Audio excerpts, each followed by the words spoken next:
Oh, hello there. I'm Bilchan. I'm Nimacong. I'm Banchan. In this class, I'll read to all of you. Chapter 1, Section 3 of The Adventures of Sherlock Holmes. As.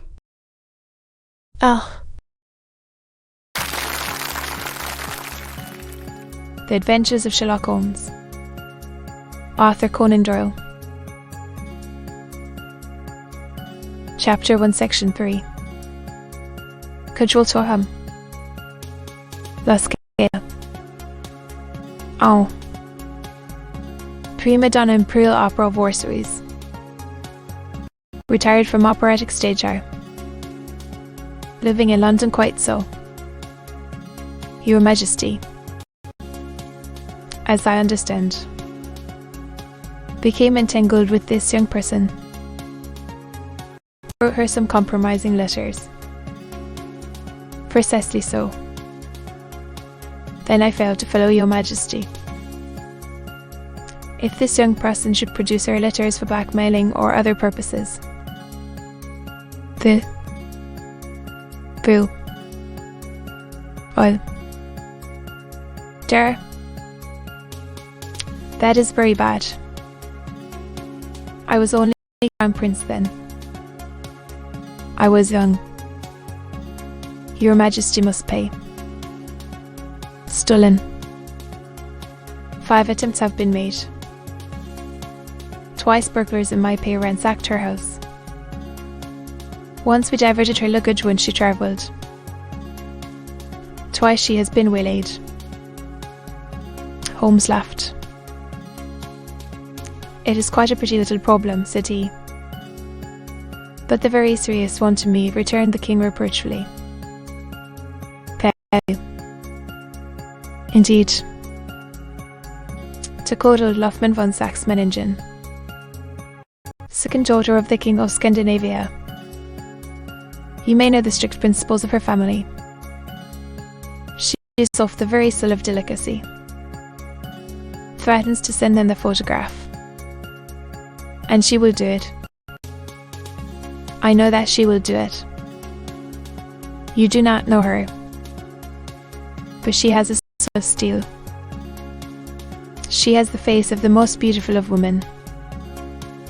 And the mind of the most resolute of men. Rather than I should marry another woman. Was publicly proclaimed. Well. Then we have 3 days yet, said Holmes with a yawn. That is very fortunate. As I have 1 or 2 matters of importance to look into just at present. Your Majesty will. Of course. Certainly. Pray do so. Then. On the table. There are £300 in gold and 700 in notes, he said. Holmes scribbled a receipt upon a sheet of his notebook and handed it to him. And Mademoiselle's address, he asked. Is Brownie Lodge. Serpentine Avenue. Straight. Holmes took a note of it. 1 other question, said he. Then. Good night. Your Majesty. And I trust that we shall soon have some good news for you. And good night. Watson, he added, as the wheels of the Royal Brougham rolled down the street. Aye. At 3 o'clock precisely I was at Baker Street. But Holmes had not yet returned. The morning. I sat down beside the fire.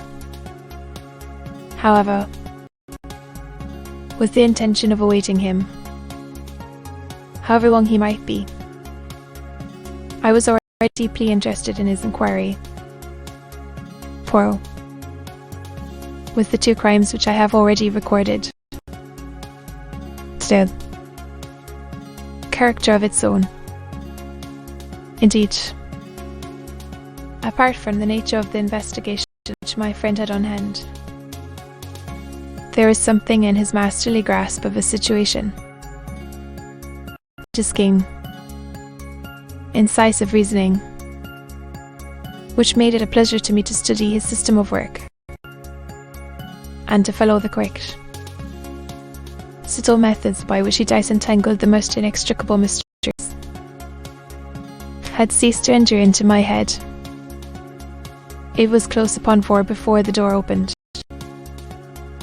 and a drunken-looking groom, unkempt and side-whiskered, with an inflamed face and disreputable clothes, walked into the room. Accustomed as I was to my friend's amazing powers in the use of disguises, I had to look 3 times before I was certain that it was indeed he. With a nod he vanished into the bedroom, whence he emerged in 5 minutes tweed-suited and respectable, as of old, putting his hands into his pockets. And it's... well, really, he cried.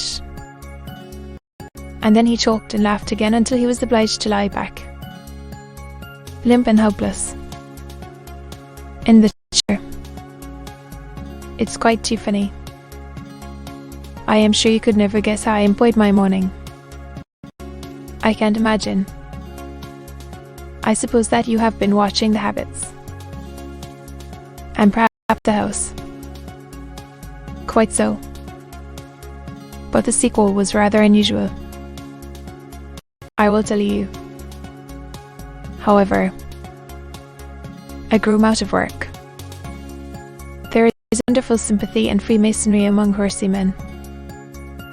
Be one of them, and you will know all that there is to know. I soon found Brownie Lodge. It is a bit juvenile, with a garden at the back, but built out in front right up to the road. 2 stories.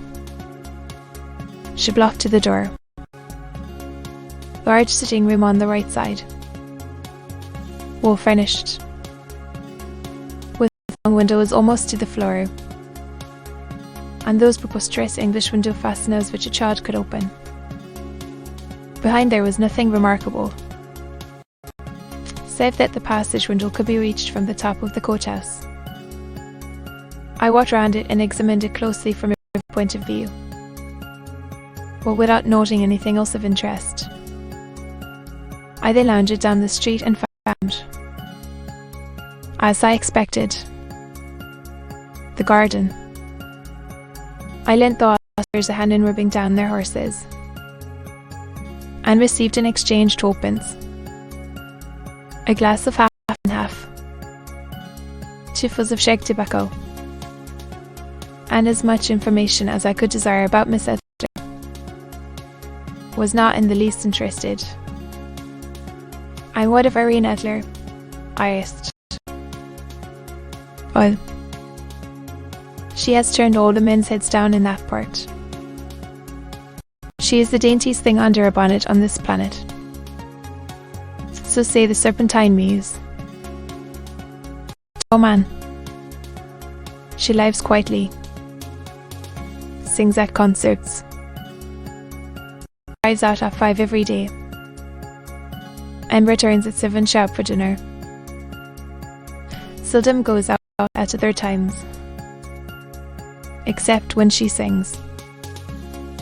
Has only 1 male visitor. What a good deal of him. He is dark, handsome, and dashing. Never calls less than once a day, and often twice. He is a Mr. Godfrey Norden, of the Inner Temple. See the advantages of a cabman as a confidant. To be continued.